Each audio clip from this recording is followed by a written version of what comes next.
బహుమానము పొందవలని బిలాము నడిచిన త్రప్పు త్రోవలో, ఇది బిలాము నడిచిన త్రప్పు త్రోవ. ఇదేంటిది? రెండోది ఏంటి? బిలాము నడిచిన. ఎందుకు బిలాము ఆ మార్గం నడిచాడంటే బహుమానం పొందవలని. ఇది ఏ మార్గం అంట? బహుమానం పొందవలని బిలాము నడిచిన త్రప్పుడు త్రోవ. అసలు ఈ బిలాం అనే వ్యక్తి ఎవరో, ఈయన ఎలాంటి తప్పుడు మార్గంలో నడిచారో ఒకసారి చూద్దాము. సంఖ్యాకాండము 22వ అధ్యాయము. సంఖ్యాకాండము 22వ అధ్యాయము. ఈ 22వ అధ్యాయంలో గనక మనం చూస్తే గనక బిలాము అనే ఒక వ్యక్తిని మనం ఇక్కడ చూడగలుగుతాం. దేవుడు ఇజ్రాయేల్ జనాంగాన్ని, అందరు నా వైపు చూడాలి, బైబిల్ చూడమన్నప్పుడు బైబిల్ చదువు. ఇజ్రాయేల్ ప్రజల్ని దేవుడు ఐగుప్తులో 430 సంవత్సరాల బానిసత్వం నుంచి వారిని విడిపించి పాలు తేనెలు ప్రవహించే కానాను దేశానికి నడిపిస్తున్న కాలక్రమంలో వీరు ఒక్కొక్క ప్రాంతాన్ని దాటుకుంటూ వెళ్తున్నారు. మోయాబు ప్రాంతానికి రాగానే మోయాబు రాజైన బాలాకు, అతని పేరేం పేరు? రాజు పేరు బాలాకు. బాలాక్ అనే రాజు ఏమన్నాడంటే ఇజ్రాయేల్ ప్రజలను చూసి, వీరు అన్ని రాజ్యాల్ని జయించుకుంటూ వస్తున్నారు, మన రాజ్యం మీదకి కూడా వీళ్ళు దండెత్తుతారేమో చెప్పలేమనుకున్నాడు. కానీ దేవుడు ఏమన్నాడంటే, మీరు మోయాబీల జోలికి మీరు వెళ్ళవద్దు, మీరు వారి యొక్క గ్రామాల్లో నుంచి ఆ పట్టణం నుంచి మీరు దాటిపోండి అంతే. మీరు వాళ్ళ మీద చెయ్యి కానీ కత్తి కానీ ఏమి ఎత్తద్దు, మీరు దాటిపోండి అంతే అనంటే ఈ యొక్క ఇజ్రాయేల్ పెద్దలు వెళ్ళి బాలాకు రాజుకు సమాచారం అందించారు. మీ మీద మేము యుద్ధం చెయ్యం బాబు, మేము దాటిపోతాం అంతే, మాకు త్రోవిస్తే చాలంతే, మాకు త్రోవిస్తే మేము దాటిపోతాం, మేము మిమ్మల్ని ఏమి చేయమంటే ఈ బాలాకు రాజు వీరిని ఎలాగైనా హతముందించాలి, వీరిని ఎలాగైనా నాశనం చేయాలని చెప్పేసి బిలాము అనే ఒక సోదిగాడు జ్యోతిష్యుడు అంటారు కదా, సోది చెప్పేవాళ్ళు జ్యోతిష్యులు అంటారు కదా, అలాంటి ఆ ప్రాంతానికి చెందిన ఒక జ్యోతిష్యుడి దగ్గరని సంప్రదించాడు ఈ బాలాకు రాజు. ఆ జ్యోతిష్యుడి పేరు బిలాము. ఆ బిలాము ప్రవక్త వచ్చేసి ఇజ్రాయేల్ ప్రజల్ని శపిస్తే, అంటే నీవు శపిస్తే మనం ఏమంటాం? దైవజనుడి నుంచి వచ్చిన ప్రతి మాటను దేవుడు రూఢీపరుస్తారని నమ్ముతామా నమ్మమా? నమ్ముతాం మనం. అలాగే వాళ్ళకున్న భక్తి ప్రకారము వాళ్ళు ఈ బిలాము నుంచి ఏ మాటలైతే పలుకబడతాయో అవి జరుగుతాయని బాలాకు రాజు నమ్మాడు. నమ్మి ఈ బిలాము ప్రవక్తని ఇజ్రాయేల్ ప్రజలు వారి మార్గం గుండా వెళ్తూ ఉంటుంటే, నీవు ఆ యొక్క దేవుని ప్రజల్ని నీవు శపించు, ఇజ్రాయేల్ ప్రజల్ని నీవు శపించు అని బాలాకు రాజు బిలాంతో చెబితే, బిలాం వెళ్ళి ఆ ప్రజలు వస్తూ ఉంటుంటే ఈయన ఒక కొండ మీద నుంచొని వారిని శపిద్దామని అలా నోరు తెరవగానే దేవుడు ఆ నోటిని అలా పట్టుకొని శాపవచనం రావాల్సిన ఆ నోటి నుంచి దేవుడు ఆశీర్వచనాలు పలికించాడు. దేవుని నామానికి మహిమ కలుగును గాక. నీ యథార్థమైన భక్తి జీవితము, నీ యథార్థమైన దేవునితో సహవాసము, నీ యథార్థమైన ప్రవర్తన చూసి ఎవరైనా అసూయపడి నీ మీద ఏదైనా చెయ్యాలనుకుంటే నీ చుట్టూ దేవుని యొక్క అగ్ని కంచి ఉంటుంది. దేవుని నామానికి మహిమ కలుగును గాక. ఏ అపాయము కూడా నీ గుడారము సమీపించదు, ఏ తెగులు కూడా నీ గుడారము సమీపించదు. నీవు నడుచు మార్గమంతట్లో నీ దేవుడైన యెహోవా నీకు నీడగా, కోటగా, అండగా, కావలిగా ఉండి నిన్ను కాపాడుతాడు. దేవుని నామానికి మహిమ కలుగును గాక. ఆ యొక్క ఇజ్రాయేల్ ప్రజల్ని దేవుడు పగలు మేఘస్తంభమై రాత్రి అగ్ని స్తంభమై నడిపిస్తూ ఉంటుంటే ఈ యొక్క బిలాము ప్రవక్త వచ్చేసి వారిని శపిద్దామని చెప్పేసి అలా నోరు తెరవగానే ఆ యొక్క బిలాము ప్రవక్త నోటిలో నుంచి ఆశీర్వచనాలు వచ్చినాయి కానీ శాపాలు రాలేదు. ఇదేంటిది? బాలాకు రాజు అంటాడు, ఇదేంటిది? నీకు డబ్బులు ఎత్తి నీకు అన్ని ఇచ్చి వాళ్ళు శపించమనంటే, ఇశ్రాయేలు ప్రజలు శపించమంటే నువ్వు వారిని శపించకుండా నువ్వు ఎందుకని ఆశీర్వచనాలు పలుకుతున్నావని అంటే, వాళ్ళ దేవుడు భూమి ఆకాశాలు సృష్టికర్త అయిన యెహోవా. నేను శపించాలనే వెళ్ళాను కానీ నా నోటిని ఆయన స్వాధీనపరుచుకున్నాడు. ఎందుకనంటే ప్రతి నరుణ్ణి ఆయనే సృజించాడు. నీతిమంతుల మీద అనీతిమంతుల మీద ఆయన సూర్యుని ఉదయింపజేస్తున్నాడు. నీతిమంతుల మీద అనీతిమంతుల మీద ఆయన వర్షాన్ని కుమ్మరిస్తున్నాడు. దేవుని నామానికి మహిమ కలుగును గాక. మరి ఎలాగా వారిని ఎలాగైనా నాశనం చేయాలని అంటే బిలాము ప్రవక్త నా దగ్గర ఒక ఐడియా ఉంది. ఏముంది? నా దగ్గర ఒక ఐడియా ఉంది. ఒక ఐడియా మన జీవితాన్ని మార్చేస్తుందని. మన జీవితాన్ని ఏం మార్చలేదు, కానీ వాడి జీవితమే మారిపోయింది. మొత్తం దివాలా తీసేసాడు. యేసు రక్తమే చేయం. మన జీవితాన్ని ఏం మార్చలేదు, వాడి జీవితమే మారలేదు, మొత్తం దివాలా తీసేసాడు. ఒక ఐడియా ఉందని చెప్పి, ఏంటి ఐడియా చెప్పు అని అంటే, ఇజ్రాయేల్ ప్రజలు ఎందుకనంటే ఈ బిలాము ప్రవక్తని దేవుడు హెచ్చరించాడు. నీవు నా ప్రజల జోలికి వెళ్తున్నావు, నా ప్రజల జోలికి నీవు వెళ్ళొద్దు, నా ప్రజలతో నువ్వు పెట్టుకోకు, వారి చుట్టూ నేను కావలిగా ఉన్నాను, నేను కోటగా ఉన్నాను. నీవు నిజంగా యథార్థమైన భక్తి చేస్తా ఉంటుంటే నీ మీదకి ఏ శత్రువు వచ్చినా సరే వాడు వచ్చిన దారినే కాకుండా 7 దారులు ఎత్తుకొని వాడు పారిపోతాడు. దేవుని నామానికి మహిమ కలుగును గాక. ఎందుకంటే యోధా గోత్రపు సింహంపు నీ వెనకాల నీ పక్షాన ఉన్నాడు. దేవుని నామానికి మహిమ కలుగును గాక. ఇక్కడ ఈ యొక్క బిలాము ప్రవక్త బాలాకు రాజు ఇచ్చే బహుమానాల కొరకు, ధనము కొరకు, అత్యాశ కొరకు, వస్త్రాల కొరకు, మాణిక్యాల కొరకు దేవుడు నువ్వు వారితో పెట్టుకోకు, వారి వద్దకు వెళ్ళొద్దు అని చెప్పినా సరే, దేవుని చేత హెచ్చరించబడినా సరే, గాడిదతో కూడా దేవుడు మాట్లాడిచ్చాడు. ఏం చేశాడు? బిలాము ప్రవక్తకు బుద్ధి రావడానికి గాడిద ద్వారా కూడా దేవుడు మాట్లాడిపించాడు. అలాగే దేవుడు మనకు బుద్ధి రావటానికి మన పిల్లల ద్వారా మాట్లాడతాడు, దైవజనుడి ద్వారా మాట్లాడతాడు, మన సహచరుల ద్వారా మాట్లాడతాడు, ఎవరి ద్వారా, అన్యుడి ద్వారా కూడా మాట్లాడతాడు. దేవుడు అన్యుడి ద్వారా కూడా మాట్లాడతాడు. మన జ్ఞానం కలిగి మనం దాన్ని తెలుసుకోవాలి అంతే. నువ్వేంట్రా పిల్లబచ్చేగాడివి నాకు చెప్పేదని అనుకుంటే, నిన్ను కన్నానా, నువ్వు నన్ను కన్నావారా? నువ్వేంట్రా నాకు చెప్పేదని అంటే, ఇక్కడ బిలాము ప్రవక్త బహుమానాల కొరకు, అంటే ధనము కొరకు, వజ్రాల కొరకు, వస్త్రాల కొరకు, మాణిక్యాల కొరకు దేవుడు నువ్వు వారి దగ్గరికి వెళ్ళకు, వారితో పెట్టుకోకు, నీకు అనవసరం, నీ పనేదో నువ్వు చూసుకో అని చెప్పినా సరే, ఈ బిలాము ప్రవక్త అత్యాశ కలిగి బహుమానాల కొరకు ఒక ఐడియా ఆలోచించాడు. ఏమి ఐడియా అంటే, ఇజ్రాయేల్ ప్రజల్ని మనం ఎన్నిసార్లు వారి మీదకెళ్ళి నోరు తెరిచి వారిని శపిద్దాం అనుకున్నా నేను శపించలేను. వారు మార్గం గుండా వెళ్తూ ఉంటారు కదా, వెళ్తున్నప్పుడు మోయాబు స్త్రీల్లో అందమైన స్త్రీల్ని దారి పొడుగున నుంచోబెట్టు.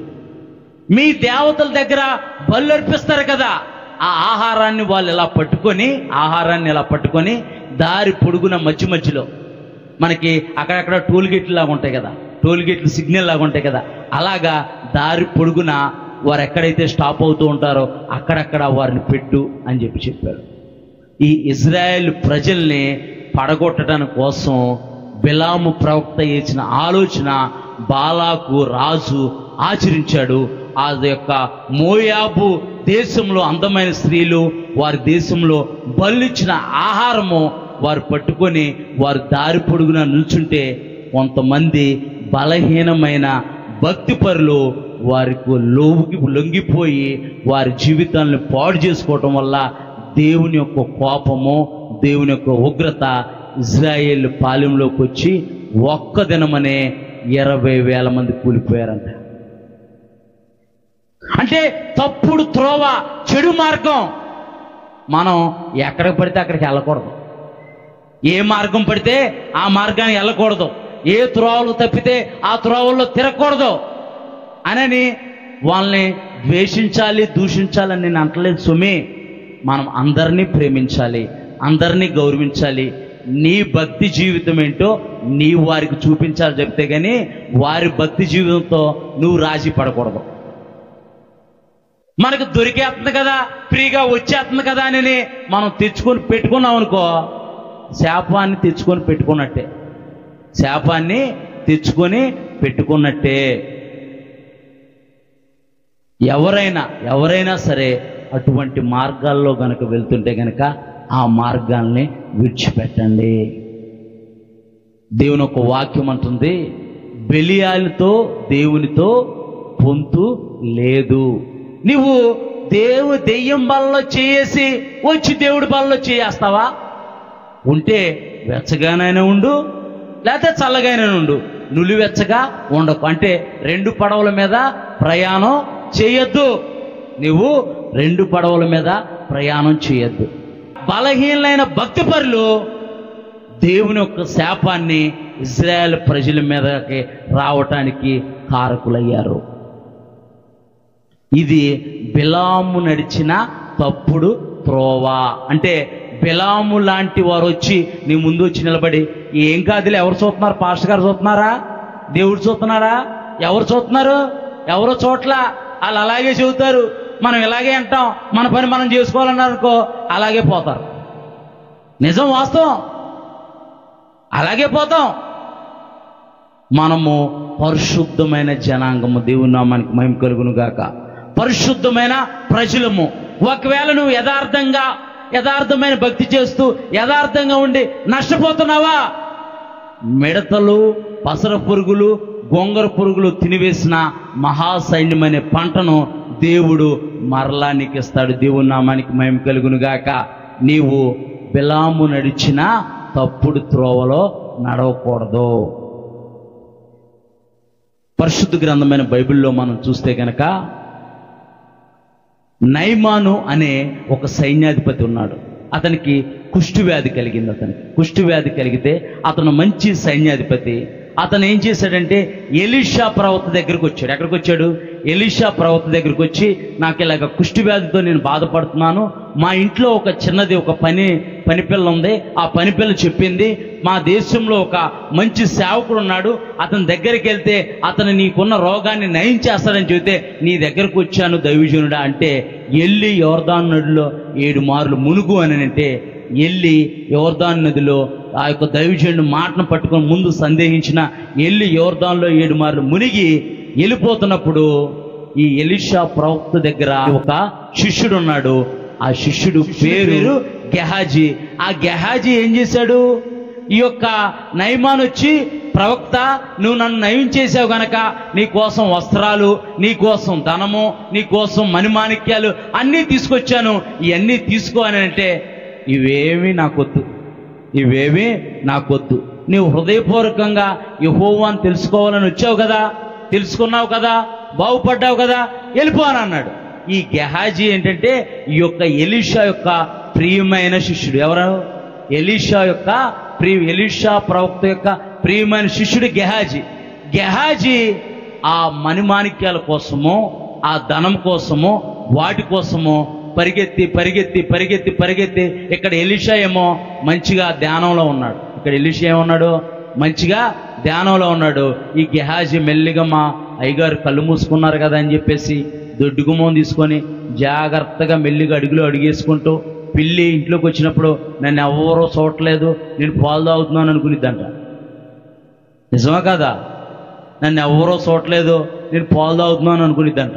తాగేసి సైలెంట్గా మెల్లిగా అడుగేసి వెళ్ళిపోదాం అనుకునేటప్పుడు ఆ తోక ఈ తెప్పాలకు తగిలి దబేలుమని సౌండ్ వస్తే యజమానుడు వచ్చి చూస్తాడు. అట్లాగే ఇది మెల్లిమెల్లిగా గెహాజీ అడుగేసుకుంటూ దొడ్డుగుమ్మం తీసుకొని ఇంకా పరిగెత్తుకుంటూ వెళ్ళిపోతుంటే ఈ యొక్క నయమాన్ని చూసి వెనకాల గెహాజీ పరిగెత్తుకొని వస్తున్నాడు. ఏంటి అని చెప్పేసి ఆగితే, ఎందుకు ఎంతగా ఆవేశంగా పరిగెత్తుకొని వస్తున్నావు అని అంటే, ఇలాగా మా యజమానుడు ఇవన్నీ కావాలన్నాడు అని అంటే, అవునా అయితే నీకేం కావాలో తీసుకుంటే వాటన్నింటినీ తీసుకొని జాగ్రత్తగా ఈ గెహాజీ వాళ్ళ గుడారంలో జాగ్రత్తగా పెట్టేసి ఏమి అనగానే వచ్చేసి మంచిగా ఈ యొక్క ప్రవక్త ఎలీషా ధ్యానంలో ఉన్నాడు కదా, వచ్చేసి సైలెంట్గా కూర్చొని దైవజనుడు వాక్యం చెబుతుంటే హల్లెలూయా దేవునికి స్తోత్రం అంటాడంట. దైవజనుడు అన్నాడంట, గెహాజీ ఎక్కడికి వెళ్ళావు అని అడిగాడంట. గెహాజీ ఎక్కడికి వెళ్ళావు అని అడిగాడంట. నేనెక్కడికి వెళ్ళాను బోధకుడా, నేనెక్కడికి వెళ్ళలేదే అంటే, దైవజనుడు దేవుని ఆత్మతో నింపబడిన దైవజనుడు అన్నాడు, నా మనసు నీతో రాలేదా అని అడిగాడంట. దేవుని నామానికి మహిమ కలుగును గాక.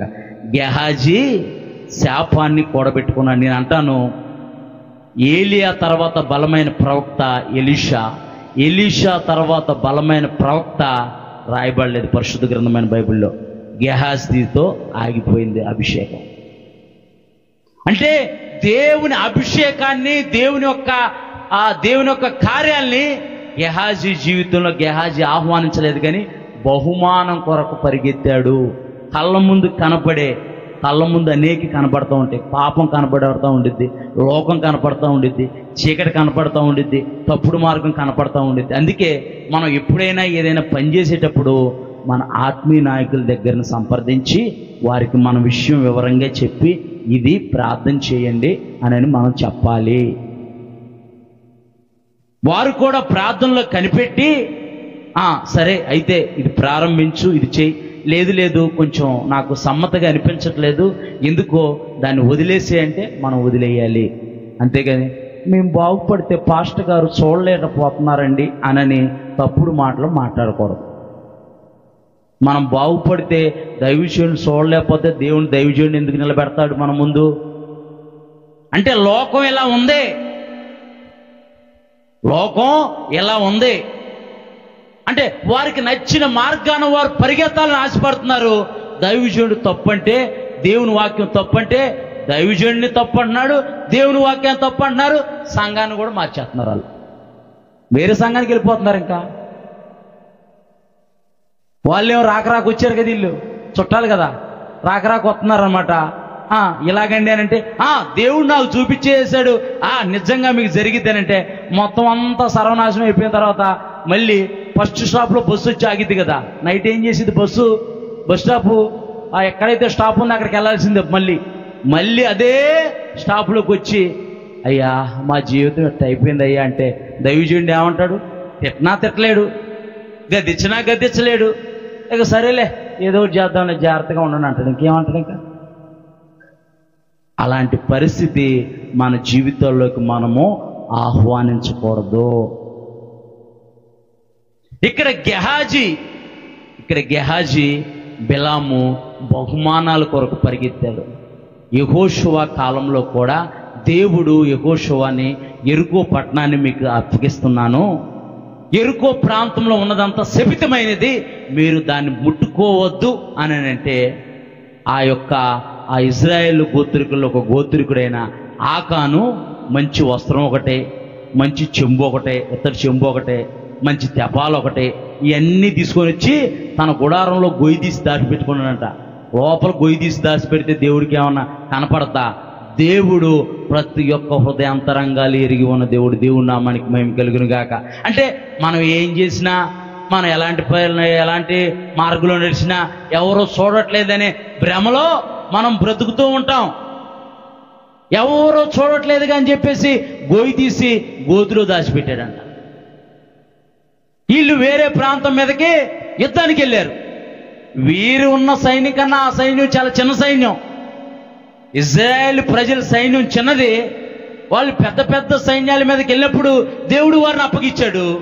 ఇప్పుడు చిన్న సైన్యం ఉన్న ప్రాంతం మీదకి వెళ్ళాడు యెహోషువతో కలిసి. వీళ్ళు ఓడిపోవటం అంటే కాదంట, వీళ్ళు కొంతమంది చనిపోయారంట. దైవజనుడు వచ్చేసి మోకరిచ్చి బట్టలు చింపుకొని, ఏంటి ప్రభువా నువ్వు వెళ్ళమన్నావు, మేము వెళ్ళాం, ఎందుకు ప్రభువా మా దాంట్లో కొంతమంది కూలిపోయారు, నశించిపోయారు, మేమేమైనా తప్పిదం చేశామా, నేనేమైనా పొరపాటు చేశానా, దయతో క్షమించు ప్రభు అని సాష్టాంగపడి దేవుడి దగ్గర సాష్టాంగపడితే దేవుడు అన్నట, ఒకసారి లేగయ్యా, ఒకసారి పైకి లేగు, ఒకసారి అంటే పైకి ఏంటి ప్రభువా అని అంటే, నీ యొక్క పాలెంలో ఉన్న ఒక వ్యక్తి శపితమైనది తెచ్చిపెట్టుకున్నాడు, అందుకే మీకు అపజయం వచ్చింది అన్నాడంట. మా పరిచర్యల్లో మొన్న శుక్రవారంతో 7 వారాలు ప్రార్థన అయింది. ఒక కుటుంబంలో, మా పరిచర్యలో ఒక కుటుంబం ఉంది. వారి జీవితాల్లో దేవుడి కార్యాలు జరగట్లేదు. ఏ జాతర చేసినా ఏ సమస్య ఇబ్బంది, దురాత్మ సమస్య, పీడకల్లో రోగాలు, అప్పులు, ఇదే బాధలో అని వాళ్ళు ఎంతో కష్టపడి వాళ్ళ కళ నెరవేర్చుకోవడానికి జగన్ ప్రభుత్వం ఇచ్చిన జగనన్న కాలనీలో ఇల్లు కట్టుకున్నారు. ఎవడో అన్నాడంట, ఈ బిలాంలో అన్నాడంట, మీరు ఆ ఇల్లు కట్టుకోవటం వల్లే మొత్తం సీనంతా మీ మీద తాండవం చేస్తుంది అన్నాడంట. వీళ్ళు అని అంటున్నారు, అయ్యా మేము ఆ ఇల్లు ఖాళీ చేసేస్తాం అయ్యా అని అన్నారు. అసలు మీకు జీవితం గడవటమే కష్టంగా ఉంది. ఏది అమ్మాయి జాబ్ చేస్తుంది, అబ్బాయి జాబ్ చేస్తున్నాడు, కుటుంబం గడవటం కష్టంగా ఉంటుంది. మళ్ళీ భార్య కూడా జాబ్ చేస్తుంది. ఇంతకీ 4 వ్యక్తుల్లో ముగ్గురు జాబ్ చేస్తున్నారు, ఒక్కలే జాబ్ చేయట్లా. అయినా కుటుంబం గడవటం కష్టంగా ఉంది. అంత విచిత్రంగా ఉంది చూడండి. 4 వ్యక్తుల్లో 3 జాబ్ చేస్తున్నారు, ఒక్కళ్ళే జాబ్ చేయట్లేదు. ఇంటి యజమానుడి అనారోగ్య పరిస్థితి వల్ల జాబ్ చేయట్లేదు. అయినా కుటుంబం గడవటం కష్టంగా ఉంది, ఇబ్బందిగా ఉంది. మేము అన్నాము, ఇది కరెక్ట్ పద్ధతి కాదు, మన ఇంట్లో ప్రార్థనలు పెడదాము, ప్రార్థనలు పెట్టి ప్రార్థన ధూపాన్ని మనం వేస్తూ ఉంటే దేవుడు తన వాక్కు ద్వారా మాట్లాడుతూ ఉంటాడు. అప్పుడు మనం సరిచేయబడతాం, అప్పుడు పరిస్థితులన్నీ మనకి అన్ని అనుకూలంగా మార్చబడతాయని చెప్పి ప్రార్థనలు స్టార్ట్ చేసాం. ప్రార్థనలు స్టార్ట్ చేసిన తర్వాత ప్రతి వారం వెళ్తున్నాం, నడిపించుకుంటూ వస్తున్నాం, వాక్యం చెబుతున్నాం, అన్ని హెచ్చరికలే చెబుతూ ఉంటున్నాం, వస్తున్నాం. 5వ వారం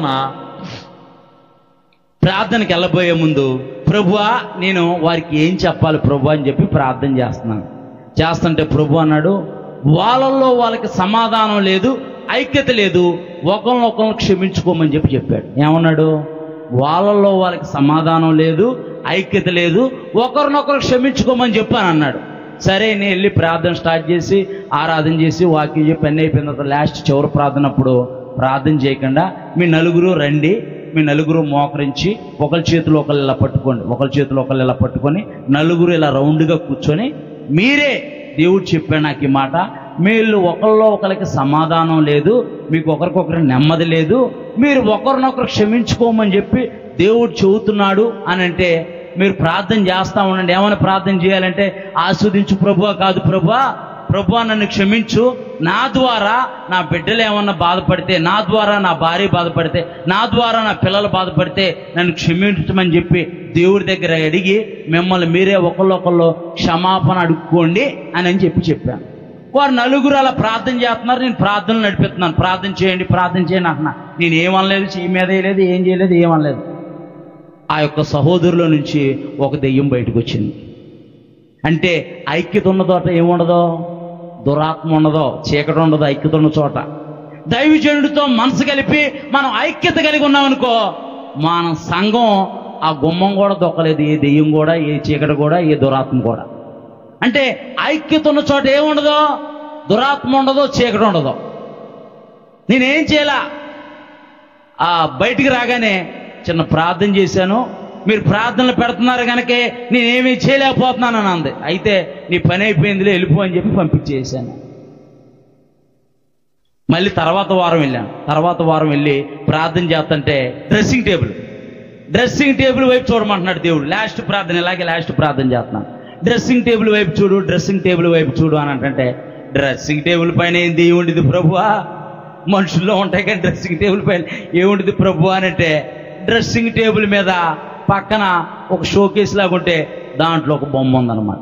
దాంట్లో ఒక బొమ్మ ఉంది, దాన్ని తీసి పడేయమని చెప్పారు. నేను అన్నాను, అయ్యా ఇది త్వరగా తీసి బయట పడేసేయండి అని అంటే, మా అమ్మాయి తెచ్చుకుందండి ఇష్టపడాను. మీ అమ్మాయి తెచ్చుకున్నా ఎవరు తెచ్చుకున్నా సరే దాన్ని తీసి బయట పడేయండి అంటే, బిలాము నడిచిన తప్పుడు త్రోవ. అప్పులు ఉన్నాయని, సమస్యలు ఉన్నాయని, బాధలు నాకు ఉన్నాయి. అప్పులు సాయంత్రం వచ్చే రవితేజ గారికి ఉన్నాయి. రవితేజ గారు అప్పులు చెబితే మీకు గుండె దాడి వచ్చింది. మీకు అప్పులు ఎవరికే లేకుండా లేవు. ఎవరు అప్పులు వాళ్ళకున్నాయి, ఎవరి సమస్యలు వాళ్ళకున్నాయి, ఎవరి బాధలు వాళ్ళకున్నాయి. కానీ దేవుడు కూడా మన పక్షాన ఉన్నాడు అన్నది మీరు మర్చిపోవద్దు. దేవుని నామానికి మహిమ కలుగును గాక. అప్పులు ఉన్నాయని, సమస్యలు ఉన్నాయని, బాధలు ఉన్నాయని, ఇబ్బందులు ఉన్నాయని జీవితమే వ్యర్థం అనుకోవటం పొరపాటు. అప్పులున్నా, సమస్యలున్నా, బాధలున్నా, ఇబ్బందులున్నా వాటిని అన్నిటినీ అధిగమించి, వాటిని అన్నిటినీ జయించి సాక్ష్యంగా నిలబడే శక్తి దేవుడు మనకిస్తాడు. దేవుని నామానికి మహిమ కలుగును గాక. అవి ఒకానొక దినాన దాని సమయం వచ్చినప్పుడు ముబ్బలు అన్నీ తొలగిపోతాయి. నీవు అనేక జన్మలకు అప్పు ఇచ్చేవాడివే కానీ అప్పు చేయవు అని దేవుడు అన్నాడు. అప్పుడు నువ్వు ఇస్తా ఉంటుంటే నీ ముందు నిలబడతారు. దేవుని నామానికి మహిమ కలుగును గాక. అప్పు తీసుకోవడానికి కాదు, నీవు దానం చేస్తుంటే తీసుకోవటానికి. దేవుని నామానికి మహిమ కలుగును గాక. మళ్ళీ మనం తిరిగి కూడా తీసుకోం. అంటే దేవుడు వాక్యము సత్యము. అంటే మన జీవితాలు బిలాము నడిచిన తప్పుడు మార్గమున మనం వెళ్ళకూడదు. సామెతల గ్రంథము 16:25 వచ్చింది. ఒకని మార్గము వాని దృష్టికి యథార్థంగా కనబడిద్దంట. ఎలా కనబడిద్దంట? నాకు నా రూటు సపరేట్ అంటారుగా, నా రూటు, నా దారి రహదారి అంటారుగా, నా దారి రహదారి. ఒకని దృష్టి, ఒకని మార్గము వాని దృష్టికి యథార్థంగా కనపడను, అయినను తుదకది మరణానికి దారితీస్తుందంట. అంటే మనం అనుకుంటాం మన మార్గం మనకే యథార్థంగా కనపడిద్ది. మనం దేవుని దగ్గర, దైవజనుడి దగ్గర పెట్టినప్పుడే అది యథార్థమైన మార్గమా తప్పుడు మార్గం అన్నది అప్పుడు తేట తెల్లమైంది. దేవుని నామానికి మహిమ కలుగును గాక.